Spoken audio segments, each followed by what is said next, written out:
Estamos de vuelta en un show con Tuti. Gracias por su sintonía. Hoy estamos hablando de las emociones y las enfermedades. Y me da mucho gusto presentarles a ustedes a Melida Solís. Gracias, Melida, por estar con nosotros. Ella es costarricense, hace poquito se ha mudado a Guatemala. ¿Cómo te va? Muy bien, gracias. Gracias por estar aquí con nosotros. Gracias. Y también les quiero presentar al doctor Julio Solís. Él es médico y homotoxicólogo. ¿Así se dice? Correcto, ¿Sí lo dije bien? sí, correcto. Doctor, bienvenido. ¿Cómo le va? Muchas gracias, muy bien, gracias.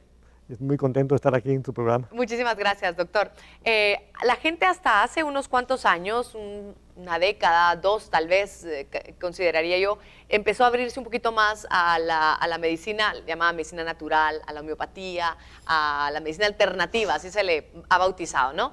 A partir de esto se empieza también como a escudriñar más las emociones y cómo afectan el cuerpo. Yo sé que eso viene de años y miles de años, pero para nosotros, a lo mejor aquí en Guatemala, o a lo mejor solo en mi vida, doctor, yo como que me empecé a enterar un poquito más de esto. ¿Cómo ha sido para usted en todo el desarrollo de su carrera, doctor?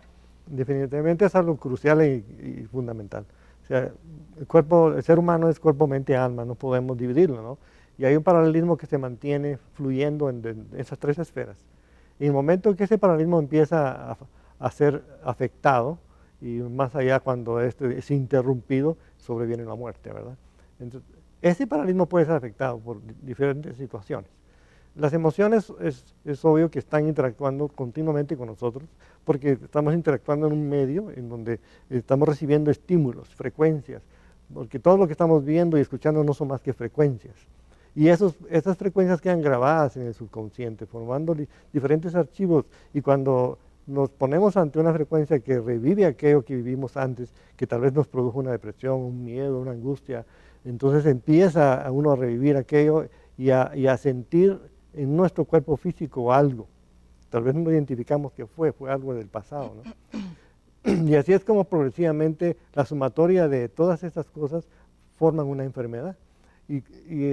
Muchas de estas sufren en la mente como psicotoxinas, que nosotros llamamos. Ajá. Así como las toxinas que hay físicamente, también hay psicotoxinas, que son parte de nuestros propios pensamientos, parte de lo que el medio nos puede influenciar para pensar de una manera o asumir situaciones, ¿verdad? Finalmente, la enfermedad es multicausal, como bien dijeron los personas que nos antecedieron, ¿no? No es unifactorial. Siempre va una serie de factores que van a ser igual a artritis, diabetes, cáncer, etcétera, ¿no? Y creo que finalmente estamos llegando al punto en la medicina hoy día de manejar la medicina más integrativa, en donde podamos participar varios profesionales y ofrecer algo mejor a esta persona para resolver sus problemas y ojalá de origen, claro, de raíz, ¿no? Claro, porque ese es el punto. Si, digamos, emocionalmente, no sé, tengo yo una úlcera, y entonces voy y me trato la úlcera, pero se me olvida tratar esas otras, sí, las causas emocionales, que es lo que hoy estamos tratando, y entender que si no va a seguir saliendo la úlcera posiblemente. Es así como funciona, doctor. Si no resuelvo todo, incluyendo emociones, etcétera, y no solamente lo físico, podrá seguir apareciendo la enfermedad. Así es correcto. Entonces vamos a resolver la parte física porque hoy la tenemos, ahí claro, está esa úlcera, claro. ¿no? Entonces tengo que evitar esa parte. Pero debo de incursionar luego porque la primera capa de la mente es este cuerpo. Sí, el cuerpo físico es la primera capa de nuestra mente, consciente, subconsciente, inconsciente, subliminal y supraconsciente. Entonces esta parte física tenemos que, si es la primera capa de mi mente, le tengo que poner atención. Y tengo que poner atención desde lo que estoy comiendo. El tipo de alimentos que producen frecuencias distintas en nuestro cuerpo, que producen cambios químicos, bioquímicos, fisiológicos, que yo también tengo que situarme, ¿no? Es decir, ¿qué estoy haciendo para cuidar esta primera capa? Claro, claro, definitivamente. Y luego también qué estoy pensando, porque soy lo que como y lo que pienso finalmente, ¿no? Entonces todo eso lo tengo que cuidar y ir a la raíz, una vez cure esta parte, ir a la raíz de la causa para resolver el problema de fondo. Definitivamente. Me gustaría platicar un ratito contigo, Melida, para que me cuentes tu historia, porque tengo entendido que tú desarrollaste o detonaste una peritonitis, que es súper delicado, además, y tú sí te das cuenta y entiendes a raíz de qué es que tú saltas con esta enfermedad. Una vez más, muchas veces pasan cosas como estas y uno, qué barbaridad, a veces uno solamente lo tira al estrés y hay cosas como más profundas. Cuéntanos un poquito qué fue lo que pasó. Bueno, pues fíjate que puntualmente tengo una hija de 13 años, el papá de mi hija pues nunca vivió conmigo por diferentes razones, ¿verdad? Y yo me casé me casé con un guatemalteco, hace exactamente 5 años. Lo conocí hace 7 años y me casé hace 5 años. Pues el papá de mi hija se dio cuenta de mi relación y al principio pues me dijo que le iba a dar el permiso a mi hija para venirse a Guatemala, pero resulta que cuando ya nos íbamos a venir el mismo día, él me dijo, Denise no tiene el permiso.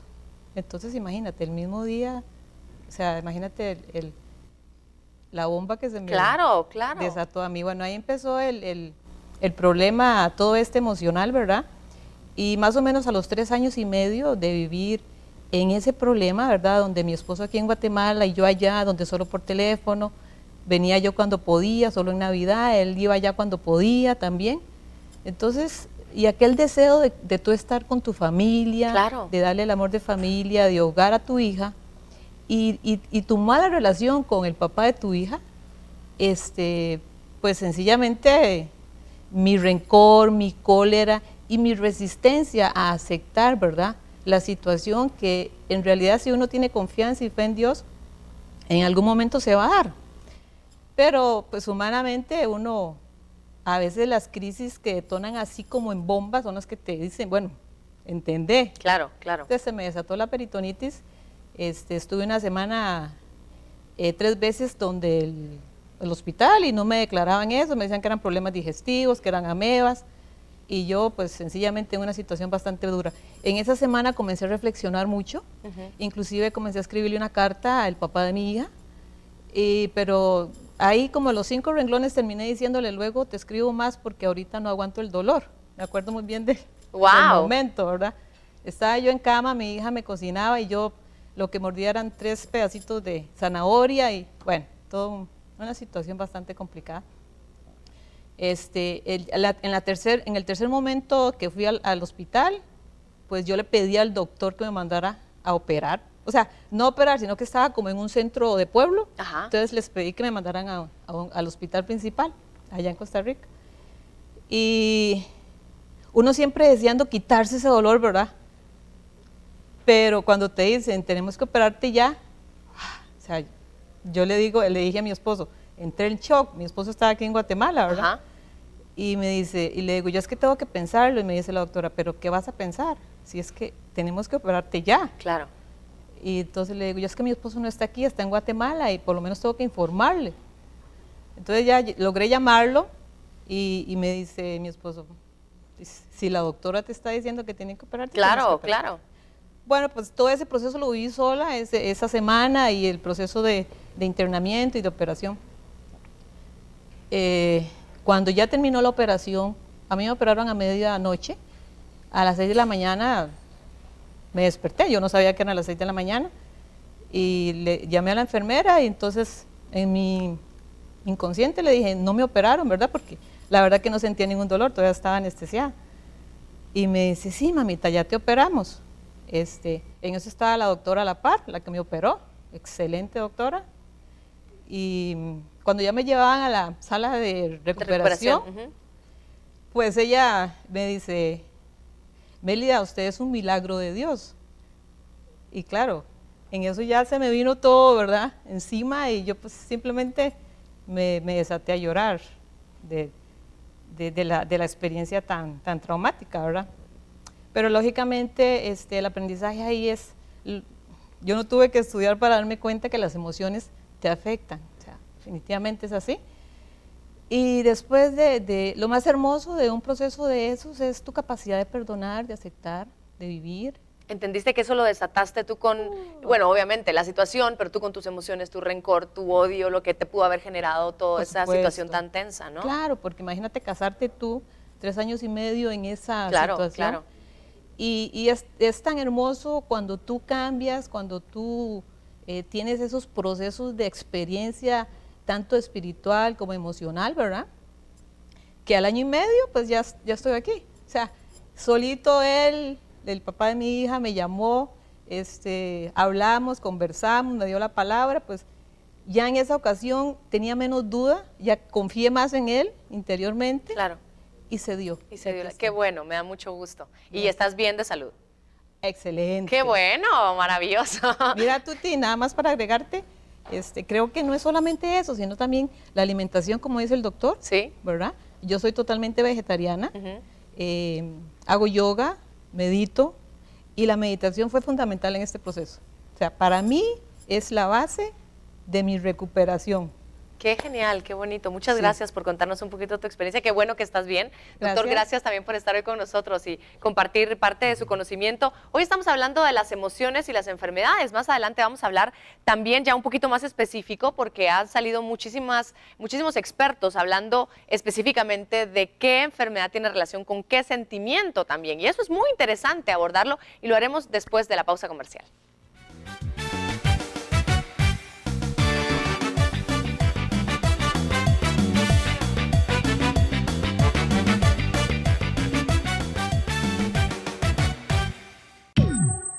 El verde es una mezcla de amarillo y azul. El verde podría significar tengo miedo relacionado con mi papá. Podría significar tengo mucha cólera reprimida con mi jefe, porque es hombre, es el lado masculino el azul. Podría significar tengo culpa relacionado con alguien hombre. O tengo culpa que no puedo comunicar. El azul también significa la garganta, el chakra de la garganta. No puedo decirlo, no puedo sacarlo. Tengo un miedo y una preocupación que no puedo sacarla, entonces estoy malo de la garganta, porque no la saco. Y al usar el color verde, voy a hablar, voy a decir lo que tengo que decir, voy a llorar posiblemente, y me va a resultar que mejora mi garganta y que pude decir lo que sentía y lo puedo resolver.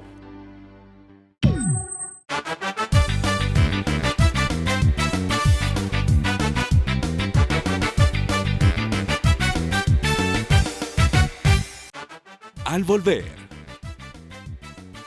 Porque él dijo, ¿será que existe una asociación entre la muerte de mi hijo y esa emoción tan fuerte y mi cáncer? Voy a ir a investigar las historias de estas pacientes a ver si ellos tienen un acontecimiento